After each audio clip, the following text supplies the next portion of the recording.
బండి వేసుకొని ఎక్కడికి వెళ్తున్నారా అని చూస్తున్నారా? పంజాబ్లో లోగేట్ దగ్గర ఒక మంచి లొకేషన్ ఉందంటే చూద్దామని చెప్పి వెళ్తున్నాను. అండ్ ఈ వీడియోలో ఒక మంచి ఇంపార్టెంట్ అండ్ ఇంట్రెస్టింగ్ టాపిక్ అయితే చెప్తున్నా. వీడియో ఎండ్ వరకు చూసేయండి. మీరు డిస్కవరీ ఛానల్లో సర్వైవల్ ఛాలెంజ్ చూసే ఉంటారు. 21 days, 48 days, 105 days అట్లా సర్వైవ్ అవుతూ ఉంటారు కదా. సో అట్లాంటి ఒక సర్వైవల్ ఛాలెంజ్ నేను చేద్దాం అనుకుంటున్నాను.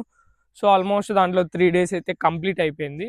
ఎందుకంటే నేను 21 days వాటర్ ఫాస్టింగ్లో ఉంటే ఏమవుతుందా అని తెలుసుకుందాం అని చెప్పి. అండ్ మోరోవర్ దీన్ని ఈ మధ్య రీసెంట్గా చూసిన దాంట్లో 7 days వాటర్ ఫాస్టింగ్ ఉంటే మన బాడీలో ఉన్న క్యాన్సర్ సెల్స్ అనేవి చచ్చిపోతాయి అనమాట.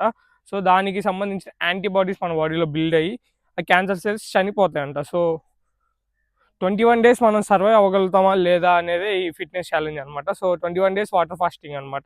3 days అయితే కంప్లీట్ అయిపోయింది. ఆల్మోస్ట్ 72 hours అయిపోయింది. సో నాకు ఈ 72 hours పెద్ద తేడా ఏం కనిపించలేదు. ఎందుకంటే నాకు కొంచెం ఆకలిగా ఉండేది, కానీ స్లీప్ సైకిల్ కూడా కొంచెం డిస్టర్బ్ అయిందనమాట. సో అంతకుమించి ఇంకేం కాలేదు. ఎందుకంటే ఎర్లీగా పడుకునేటోడిని ఎర్లీగా మెలుకువ వచ్చేసేది. ఒకవేళ కొంచెం లేట్గా పడుకున్నా కూడా మెలుకువ వచ్చేస్తుంది. సో ఈ 72 hours అయితే ఇట్లా అయింది.